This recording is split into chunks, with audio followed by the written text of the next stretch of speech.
Welcome to the program Woke Up, where we amplify the voices of those whom today's critical social justice movement and woke ideology have seduced. They realized they were being led to a place they did not want to be and woke up to tell their story. Now the host, Michael Ballantyne. Hello, and welcome to the podcast Woke Up. And one of the things I was just thinking about today on my way here was this book that I read several years ago. It was written by a Czechoslovakian author. His name was Václav Havel, and he was in the communist regime under the Iron Curtain. And he wrote this book, and it's basically, it was called The Power of the Powerless. And oftentimes in our society, we feel like we don't know what to do. There's chaos. We see that there's things in our society that are changing. It's not what it was before, but what can we do? And the overall thesis of his book, which really transformed in many ways the thought process in all of Czechoslovakia, and he ultimately became the first elected president at the fall of the Iron Curtain, was to live not by lies. And so what you do have, what we all have, is the power of truth. And when there's pressures on us to fudge the truth or go into the gray areas for convenience, it does open us up to problems and ultimately possibly takes us to a place where we don't want to be. So everyone listening and going forward, I think we all have that. We all have the power of the truth and to live not by lies. And that is the power of the powerless. And so I'm real excited today because we're going to have the opportunity to listen to a beautiful young woman, and she's been through an incredible journey, and she's going to share like the process of her life leading up to some of the decisions she's made and where she's at today and how she's landed. And I just want to give a big welcome to Camille Kiefel from Portland, Oregon. And so Camille, welcome to the show. Yeah, thanks for having me on, Michael. Yeah, and just serving it up to you, and maybe you could just tell our audience, just open up your heart, whatever level you feel comfortable, like where you've been the last 10, 15, 20 years and where you're at today and some of the incredible things that you've been through. Yeah, so I've been through a lot. Like, I think that I had, my parents had like this really rough divorce. And I think that that's where things really started. And then from there, like I became a pescatarian and my health declined. And then I was really struggling and I was introduced to gender ideology and really through critical gender theory through the university system when I became a women's studies minor in college. And then from there, I believed I was non-binary in 2016 and I got top surgery. And then I realized that I was never non-binary, that there was a disconnect with my body and trauma had played a huge role in that. So that's really kind of the basis of my story. And I'm really interested in talking with you today about like how gender ideology and also critical gender theory has played a negative impact on my life and how I think a lot of people mean well and that's why it appeals to them. But it's not a healthy approach to dealing with issues. So as a child growing up, did you not feel comfortable as a female? Were you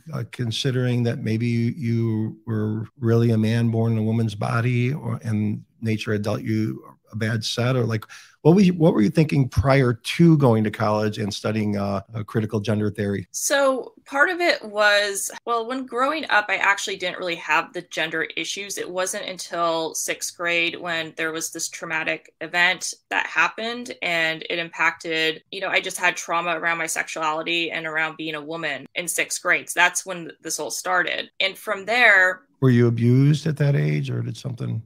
What happened was that...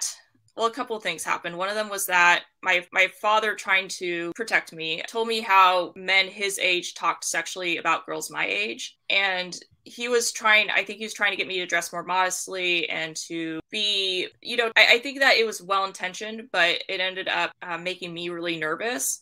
And then on top of that, in 6th grade, my best friend had been raped by her brother. And so that had a huge impact on me. And it just impacted my relationship with my gender. And then I ended up at that time identifying more with boys for like anime and such. And it just, that's where it really started, was back in 6th grade. I went to Portland State University. And that was was it particularly because of what you wanted to study, or was that because of geographic proximity to your home? It was partially it was cost.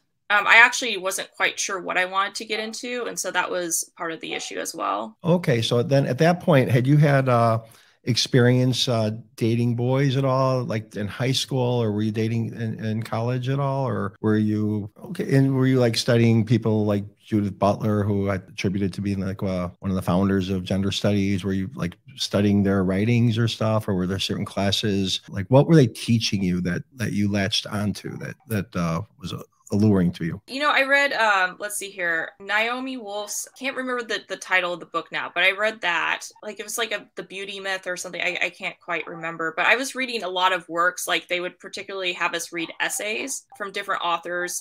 It's kind of interesting thinking back on it because there was this focus on critical gender theory, but also critical race theory. So that was kind of coming into it, but it's interesting because they don't really, like, I never heard anybody say critical gender theory or critical race theory while I was a women's studies minor. So I think that that's interesting that they're not even saying that. Like, I also never heard I know people are talking about Marxism and how these theories are based on Marxism, but they don't sell it as Marxism. Like, they're not introducing this as like, this is a Marxist way of thinking. It's just it's just kind of like woven into the theory itself. Were you exposed to like feminist ideology or radical feminist ideology at all, or was it more along the lines of the gender? Yeah, we were introduced to it. It's kind of like odd because it's almost like, it's like maybe throwing the kitchen sink at it is the best way to describe it, because they throw all these ideologies and subsections of thoughts in together, and so you don't know which ideology you're getting, if that makes sense. Or like not ideology, but like for radical feminism, like that subsection of feminism, you don't know necessarily which you're getting, because it's like, you know, maybe there's some conservative feminism in what you're reading, but they're not actually separating that out to you. And I think that that's part of the issue too, is that, you know, they have all these different schools of thought, and there's going to be clashing with each other because you're going to have people who will have different goals, and it's not always going to mesh. Yeah, you know, actually, I was reading the Communist Manifesto. Sometimes I have a hard time falling asleep, so I read some of the Marx and Engels' political economic theories, and so I was actually reading the Communist Manifesto. And you know what struck me is the very first sentences, and I'm going to misquote it, but it basically says this. It says, "The history of the world hitherto now is the same. It is lord against serf, plebeian against patrion, journeyman and guildman, and in a word, oppressor against oppressed. And they both go to battle until both sides are destroyed or the oppressed overcome." And so you see this, and it really struck me because, you know, as we look at the culture wars now, and now that people are studying a lot, like the roots of these ideologies, it really has this dialectic approach where it paints everybody as the oppressed class or the oppressor class. You know, the males are the toxic masculinity is the source of all problems, and the females are the oppressed, or the black man in particular is the oppressed over with the white man, or the cisgender, which is, you know, a new term, or heteronormativity oppresses the gender queer. And so it's this battle to really pit people against one another.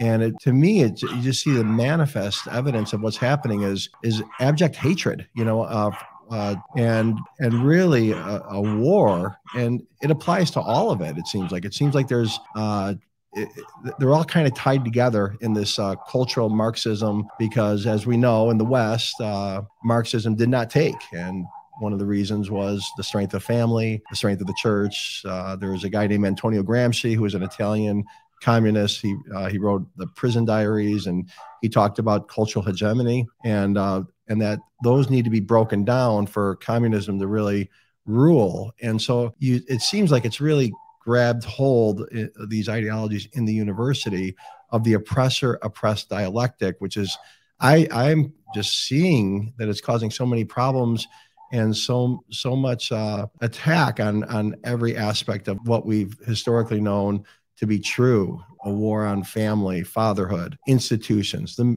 military, and it's this. It just seems like then this postmodern, nothing has meaning, woke activism fuels fuels it, and it's causing so many sociological problems, and people like yourself become victims to it, and the consequences are real. There is pain. And so I don't know, I mean, I'm just sharing some thoughts that I had, some of the things that I've been reading and learning recently, and I was wondering if you had any comments about that, if you felt like that agenda was being pushed in the university, or what your experiences were with that. Yeah, I think that part of it is that you have people like me who are really struggling emotionally and who aren't getting help. So I think that it's also a wider issue as well, because I had like before when I identified or thought I was like non-binary, I had at that point, before doing the top surgery, had done like 20 years of talk therapy. I had done EMDR, or including like EMDR, DBT. And so I don't remember what EMDR means, but DBT is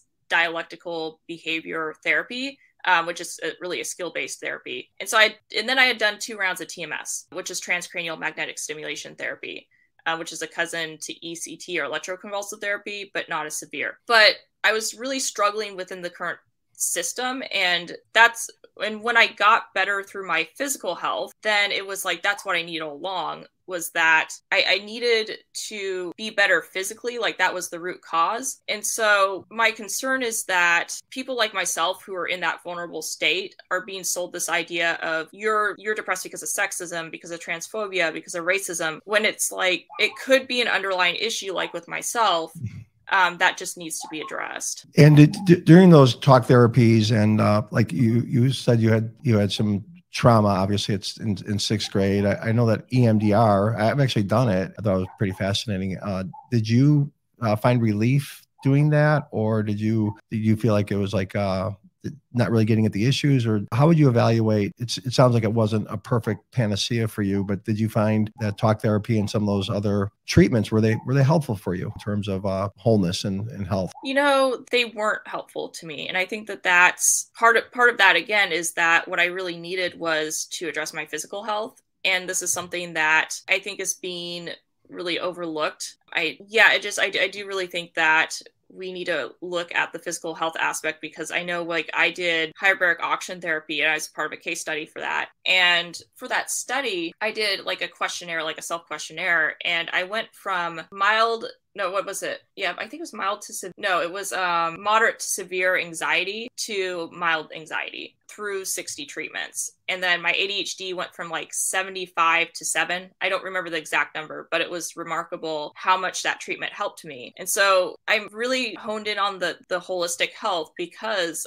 I was surprised that it helped me that much. And, you know, I mean, I started eating meat again. I was pescatarian for about 10 years, and that had an impact on me. And it wasn't until I saw Michaela Pearson, I'm like, oh, she seems pretty stable. Like, I'm gonna try eating meat again. And that was probably good, because my ferritin levels were really low. But I feel like there's this sort of, we're overlooking the physical aspect of it. And even though, kind of go back to your question, I feel that, you know, because I had all the skills from doing all these years of therapy, but it doesn't mean anything if you don't have like the physical aspect as well going for you. So you were obviously struggling with your physical health, and you were looking for relief with some of the mental health issues that you were facing. And so you go to a university and you're learning these new things, and you're taking it in, you're internalizing it. And it seems like you were obviously drawn toward these thought processes in hope of finding relief. Maybe you were feeling like being non-binary, and then this went on for a period of time. And then you said that you were led into top surgery. And so why don't you take us through that process of, you know, being a younger woman in the university, struggling physically and mentally, looking for relief, and, you know, what was your process and to lead you to such a dramatic steps that you took? Yeah, so I know that those were a little bit of a different time. So, like, I mean, I went to university in 2010, and I do remember one of the professors, like, implying that we were depressed because of sexism. So, I mean, there was definitely this sort of push of like, you're miserable because of you're the oppressed, right? And so like I was introduced there to this idea that you can be this third gender or like non-binary or like a gender outside of that. But the thing is that nobody talked about the fact that there is no biological equivalent to non-binary. Like it's very odd. And yet everybody, like the Medicaid considered my surgery, the top surgery, medical necessity. So it's very odd because there's that sort of like not thinking things through, because there's such a focus on, albeit meaning there's this focus on, we need to take care of those who are hurting, you know, the idea of like those who are oppressed. So there's that fixation on that. And then because there's such a fixation on that, it's not looking at things objectively in that, you know, like I was saying, like that you can be non-binary and have this surgery that there's no equivalent in nature for. And how long was the process from when you first had the thought that I'm non-binary and to actually going through with a double mastectomy? Like, what was that process like? You know, you had to have had some self-doubts, you know, this is permanent. Is this the right thing? I mean, what were you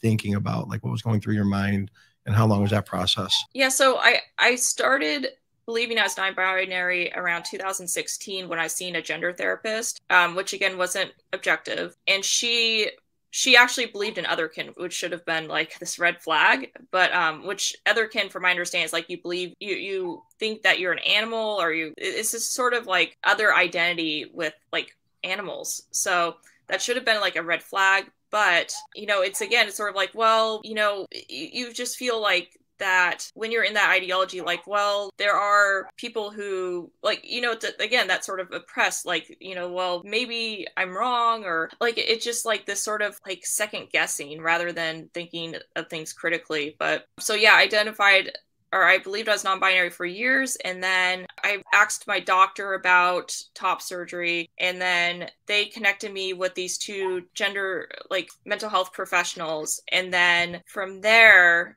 within months, it was like, because I got my first letter in like May, the second in July, and then I had the surgery in August. And so it was I'm surprised that it went that quickly, but the reality is that they are pushing these through rather quickly. Did they prescribe testosterone? Did you take any male hormones at all, or? I did not. And that's kind of like the weird thing about this too, is that it's like the patient is the one steering this, instead of, you know, the doctor being like, okay, you have gender dysphoria, this is the treatments you need. It's more of like, well, I'm non-binary, I want to do this, but I don't want to do that. And so it's very odd because it's very customized to the patient, and yet it's considered this medical necessity. So it's a very weird place to be in. Is there any other areas of where doctors just do whatever the patient wants and they push whatever direction that's in the mind of the patient? That just seems like a bizarre way to practice medicine, especially somebody who's, as you said, you know, you've been struggling with depression or trauma for a long time. It seems like they would want to work on really strengthen you there versus something so dramatic. It just seems like it's just bizarre to me, just from an objective standpoint. Yeah, it is odd. It's not, I don't think it's ethical, but it's been kind of weird because it's like, even kind of like getting out of that, like, wow, this is like really weird this happened to me, is because that ideology has influenced us so much and influenced our medical system so much, instead of looking at this from like, okay, here's a patient who's had a history of struggling with suicidal ideation. She's had struggled with major depressive disorder, generalized anxiety disorder, ADHD, like has all these comorbidities, and she's wanting this like very drastic, you know, invasive surgery because she has discomfort with part of her body. Like, maybe there's something else going on, but I think part of it is our medical system doesn't look at other health issues as well. And it's just because and this is kind of like an interesting thing I've been thinking about is, you know, because I've heard this like quite a bit, like women think that doctors are sexist or they're not taking them seriously. And I think part of it too might be that our medical system isn't properly addressing issues that women tend to have, which maybe that's again like chronic health issues, inflammation, maybe autoimmunity. Like, because I was never checked for autoimmunity before the surgery as well. So it's just like, it's unfortunate because it's that sort of separation between mental and physical health instead of looking at this like, well, maybe the physical health issues are causing the mental health issues. Interesting. Now, during that time, you're in your 20s, you've already been through puberty, obviously, for a good decade. Did you ever aspire to be a mom, or do you now, to give birth and to breastfeed and to connect with the baby on that level, or is that something that's just not for you? Yeah, it was kind of like odd because like through my 20s, I had no interest in like even early 30s because I'm 32 now. So like I had no interest in having kids, and then it's just like my physical health started getting better, and then I was like, oh, I want a family now. And now it's just sort of like, well, I'm older, like, yikes. Like, I wish that I had known this sooner, but but now I can never breastfeed. Like, I can never have that connection with the child. And I can never, it's just like, I mean, kind of a little bit off topic, but I don't fit clothing the same way. So it's impacted how like, I can't like wear certain dresses, or if I do, like, I know they're just going to look a little off because I don't fill them out. But that's the reality, is that I mean, I never had any sort of interest. I've never had a serious relationship before I did the surgery. And it wasn't until like my physical health improved that I was like, oh, I do want a family. I do want kids. And I do want to breastfeed. And I can't do that. Well, you may have children, and I'm sure that your healing may not entail breastfeeding. You might miss out on that part, but I'm sure if you're going to be a mother one day, if that happens, then there'll be healing in that. And I definitely believe that there's redemption and healing and wholeness, because we all make mistakes and we all look back on certain decisions we made. And then you look back and say, well, I wish I wouldn't have done that, but I learned something from it and I'm better because of it. And one of the things that's really, really got me going last week, I saw like parts of an interview from the Assistant Director of Health and Human Services, Admiral Rachel Levine, who is now presenting as a female and is really pushing on children invasiveness in terms of puberty blockers, and our government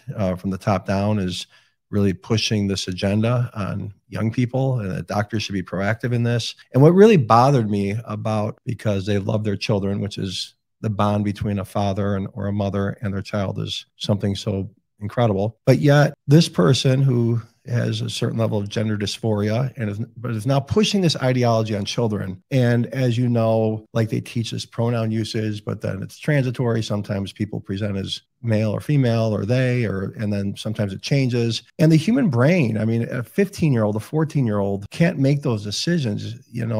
Our human brain doesn't stop developing until 25. And so the same government that says, follow the science. Well, let's follow the science and leave these kids alone.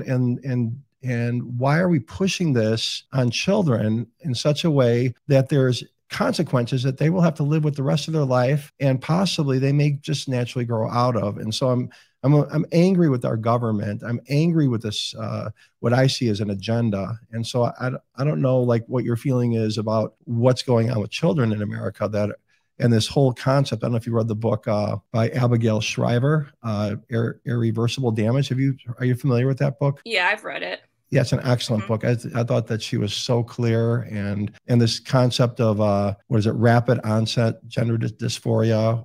This, like, it comes on all of a sudden, presents later, and the social contagion aspect of it. And we're not even looking at these issues, but yet proposing very invasive procedures on children that there's consequences. And poor parents are kind of, well, I want the best for my child, and how can I really love my child perfectly and help them because they're obviously struggling.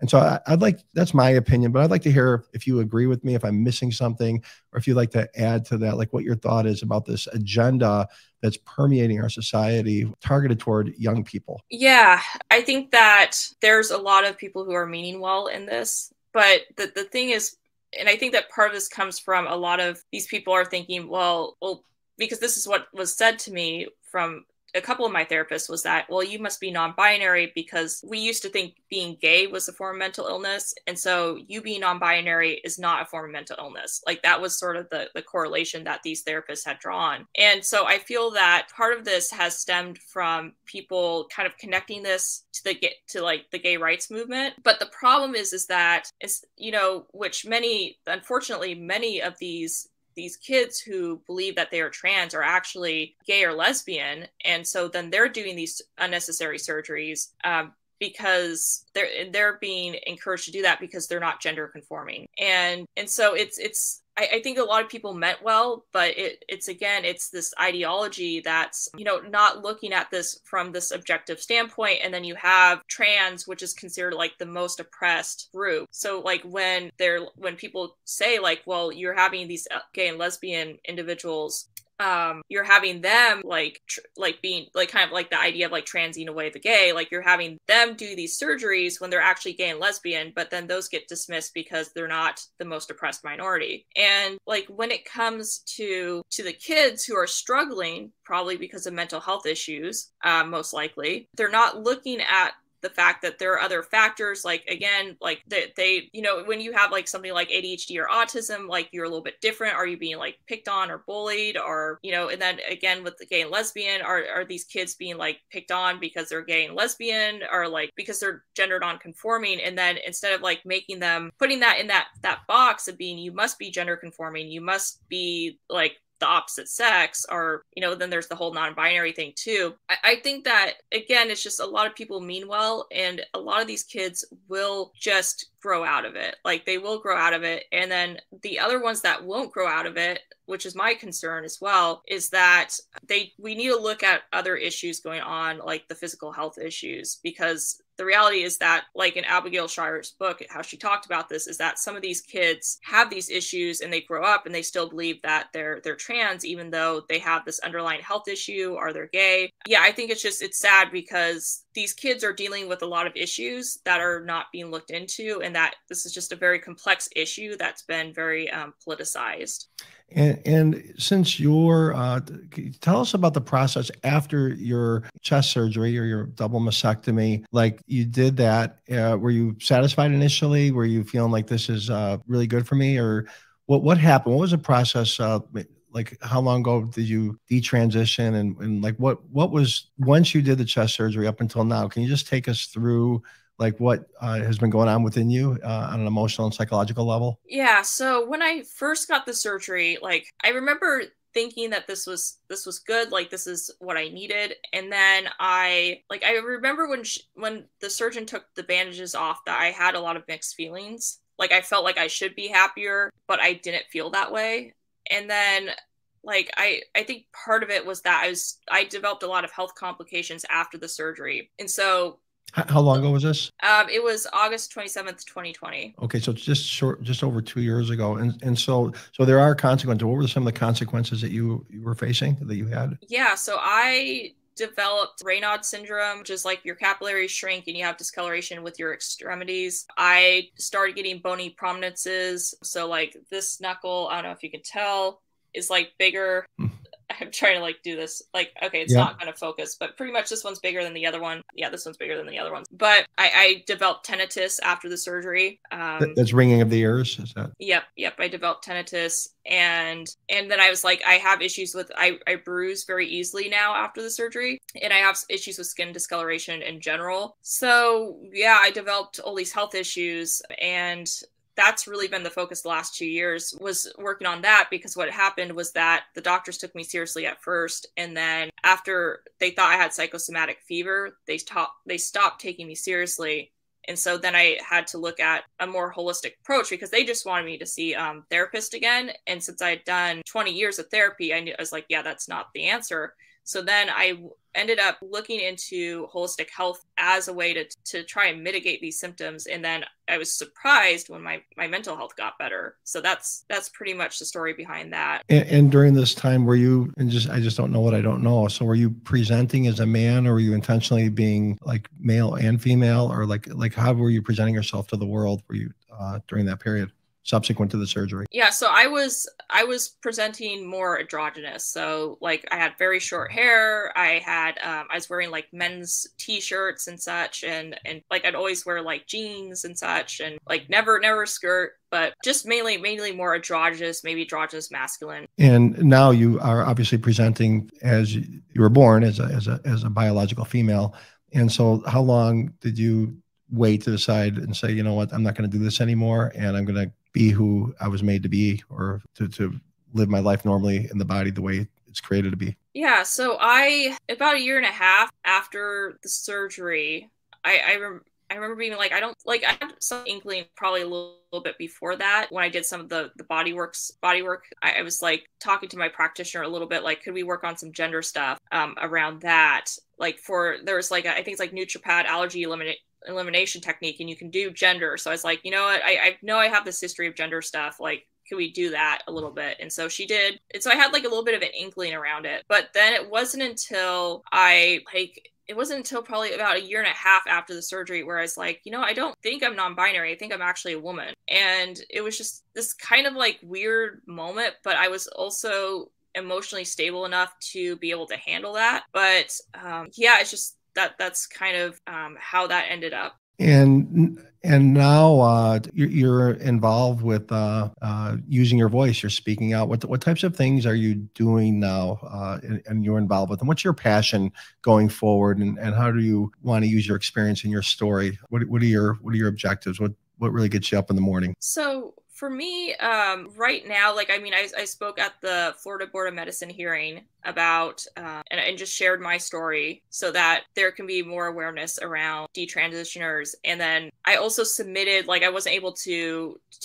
read at the second hearing, but I did submit another paper looking into like autoimmunity and inflammation. And so what really keeps me going is wanting to bring awareness to the physical health aspect and to look into that and to find these commonalities to prevent what happened to me to happening to other girls and young women, girls and women. Is there, we're taught that people will be totally happy and they'll find fulfillment and be the greatest thing in the world once they transition. Now, what would you say to that? And I don't know if there's evidence-based studies that you could refer to, or just anecdotally, the detransition community, it seems like that's growing pretty quickly. Do you have any support from them or ways you can connect and identify? What's that community like? And do you have any sense on that? Yeah. So I guess to kind of answer the first question. So like transitioning will not improve your mental health in the way that it's being advertised.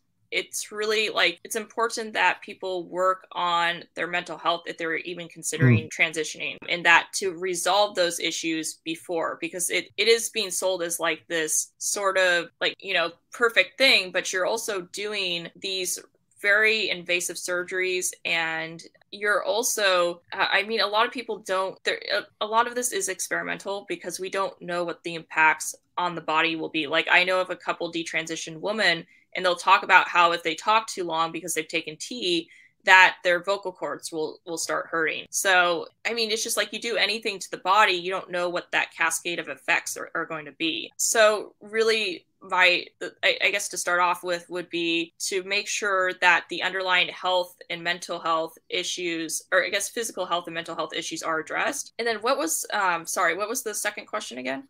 I was referring to the community at large, like the satisfaction rate of transitioning and then detransitioning. It seems like there's a lot of people that are coming forward saying that it wasn't the best decision for them, and it wasn't. And I was wondering if you get support from the detransitioning community, or what your comments might be about this particular segment of the population. Yeah, so I've gotten a lot of support from the detrans community. I think part of it too is, and I'm going to be honest, because I had CPTSD, which is resolved now from being in activist circles, particularly like my time and like when I was a women's studies minor. So I was very hesitant to be a part of the detrans community, but everybody there, like I'm surprised about how much I've connected with them. And I think part of it is that a lot of us were thinking the same way. Like we were impacted by that ideology. And then we realized that, this ideology isn't for us, and that there's damaging aspects of this ideology. So I think that because we all had that similar experience, like there's that sort of connection there that we have. And yeah, it's been very supportive from everybody I've met. And I'm very glad to be a part of that community. I just pulled out a letter that I found fascinating. I don't know if you said you went to Portland State, if you ever came across a guy named Peter Boghossian, if that's how you pronounce his name, Peter Boghossian. Have you ever heard of him? Or Was he a teacher of yours? Are you familiar with him at all? I am familiar with him. I did not take any classes by him, though. Well, I find him, I have followed him for quite some time. And there's a woman named Helen Pluckrose and James Lindsay, who's had a profound effect on my thought processes. And they did these grievance hoax papers, just showing, exposing like the agenda at the university system nationwide and some of these organizations, and they just made up a bunch of crap and they got it published, and it turned out they were just doing it in order to expose that this is not really science, it's ideology. And so Peter Boghossian is a free thinker, and he was a professor at Portland State, which is a very woke college campus in Oregon. And it really struck me, his resignation letter. And he just wrote this several months ago. And I'm not going to read the whole thing. It's kind of long. He cites specific ways of mistreatment by the university, but I'll just read some of the highlights. He says, "My university sacrificed ideas for ideologies, so today I quit. The more I spoke out against the illiberalism that has swallowed Portland State University, the more retaliation I faced. But by brick, the university has made intellectual exploration impossible. It has transformed a bastion of free inquiry into social justice factory whose only inputs were race, gender, and victimhood, and whose only outputs were grievance and division. Students at Portland State are not being taught to think. Rather, they are being trained to mimic the moral certainty of ideologues. Faculty and administrators have abdicated the university's truth-seeking mission and instead drive intolerance of divergent beliefs and opinions. This has created a culture of offense where students are now afraid to speak openly and honestly. The more I read the primary source material produced by critical theorists, the more I suspected that their conclusions reflected the postulates of an ideology, not insights based on evidence. And it became increasingly clear to me that the incidents of illiberalism I had witnessed over the years were not just isolated events, but of an institution-wide problem. The more I spoke about these issues, the more retaliation I faced. Portland State University has failed in fulfilling this duty. In doing so, it has failed not only its students, but the public that supports it. While I'm grateful for having the opportunity to have taught at Portland State for over a decade, it has become clear to me that this institution is no place for people who intend to think freely or explore ideas. And it's pretty stinging rebuke of the institution. And it seemed like some of the ideologies affected you as well. And so I just didn't know if you had anything you'd like to add to that, or for what Professor Boghossian said on his way out the door. Yeah, it's it's sad because it's just that was my university too. So it's like it's sad that really gender ideology has taken that over, that critical gender theory has taken that over, that critical race theory has taken over the university system. I think that's something interesting, which I just made me think of this, but they actually kind of knew it was a little bit of an issue. And I think that people within the women's studies department knew there was an issue, but because they're trapped within the ideology, they can't get out of it. And I think that this shows up in call-out culture, because I was talking to my professor and I said, I felt bad about liking horror movies, right? And so I was like, I feel bad, but I really like horror movies. And it's just which is interesting because then there's feminists who like horror movies and stuff and talk about how feminist horror movies are.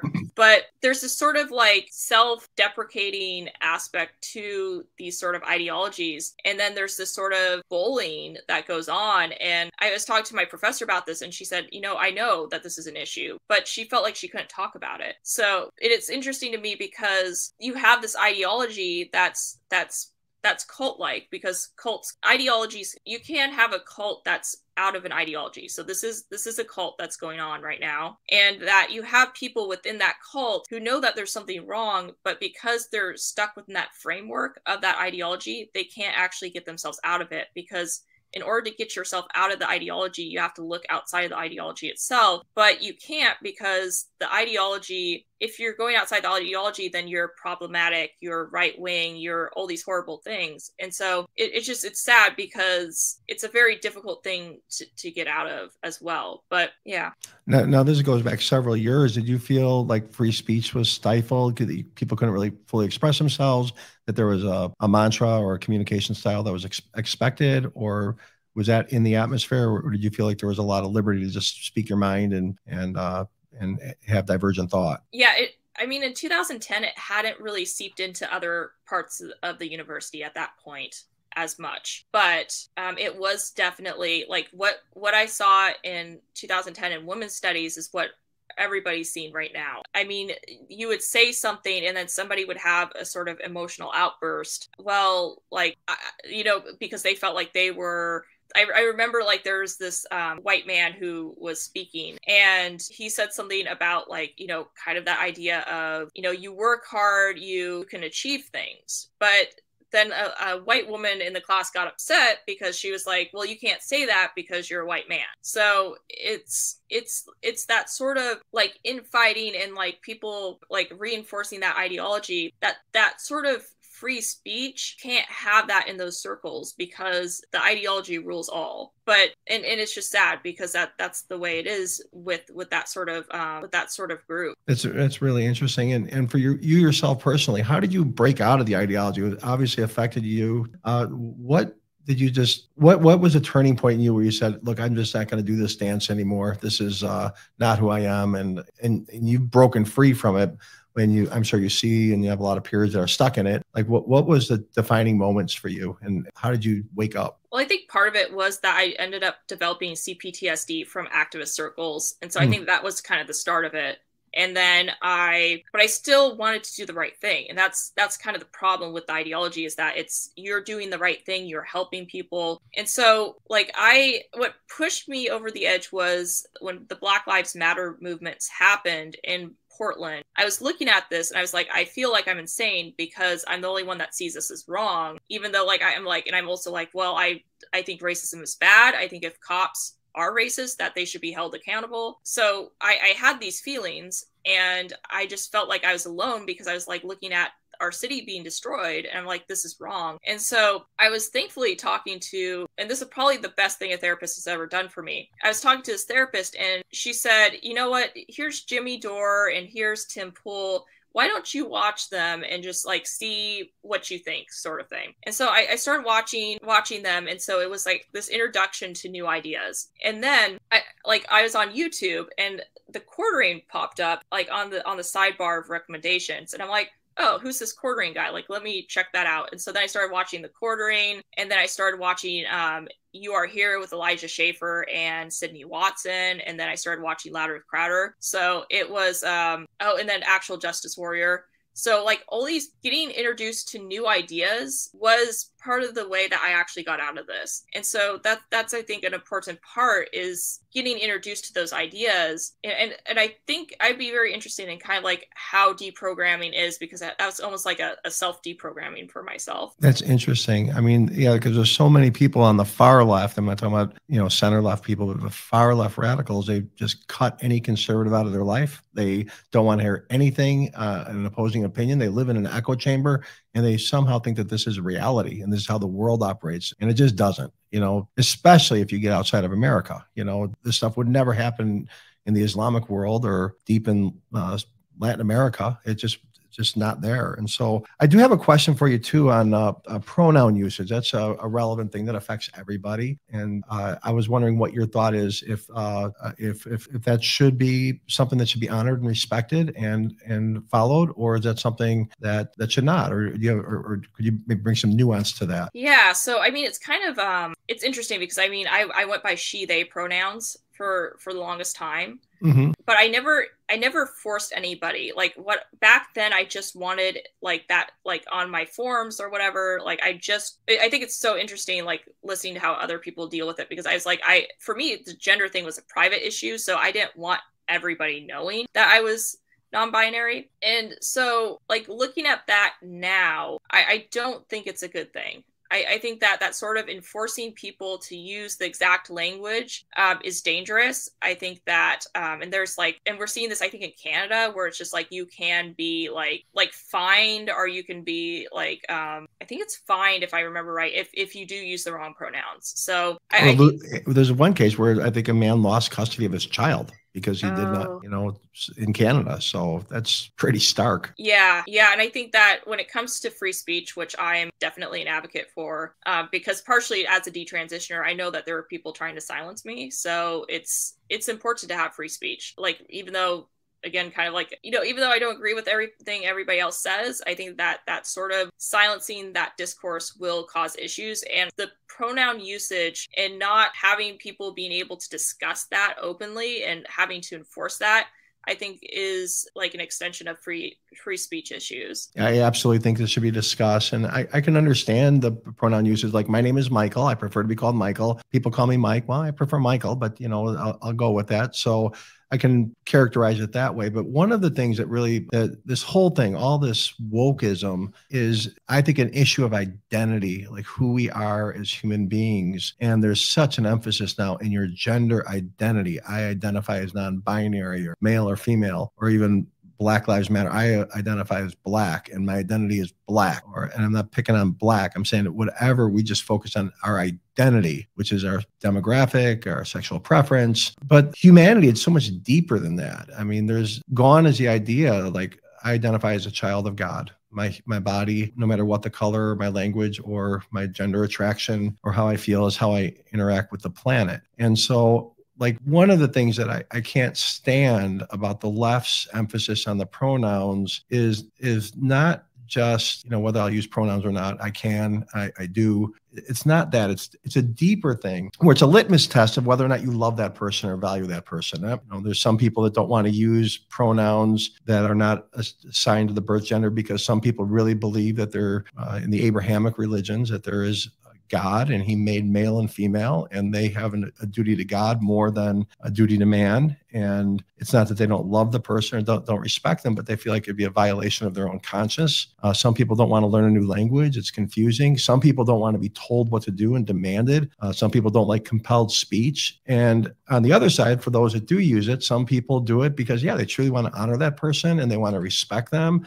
And some people just do it to acquiesce. They don't believe it. They think it's bullshit, but I'll do it because, I don't want to deal with a fight with you. And so to make that the litmus test of whether you value or love that person, I think is really askew and really misplaced. And so I can understand the argument from both sides. And I'm not saying don't do it or you shouldn't do it, but I think it's kind of unfair that it's so aggressive, And so those are just some of my thoughts. I was wondering if you had anything else to say about that. Yeah, it was kind of interesting to me that I was speaking. Well, no, I'm trying to remember. No, okay. That's right. Yeah. So I was reading about one of the detransitioners who I'm like, I would say probably an acquaintance with. And she was talking about how she was misgendered, but it doesn't bother her because she knows she's a woman. And I think that that's part of it, is that when you feel secure in yourself, you don't have to make others kind of like, I don't know how to describe, but like pretty much like kind of appease you, right? So you don't have to make these other people agree that you are like this gender. Like, if you truly feel that you're non-binary, then you don't need anybody to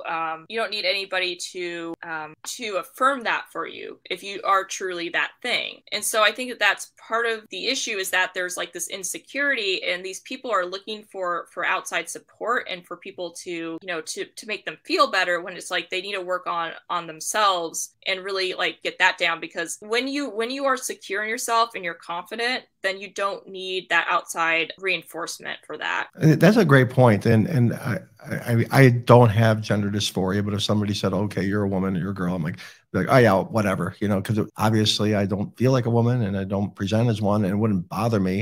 And if they continue to do it, I'd be like, shut up. It wouldn't affect my personality. I wouldn't be so angry about it. So I think it's your identity. It's like what you're secure in. I was actually talking to, I had on the show previously a detransitioner, and she said that she does not believe that we should use gender pronouns because it reinforces gender dysphoria, which I thought was an interesting perspective as well.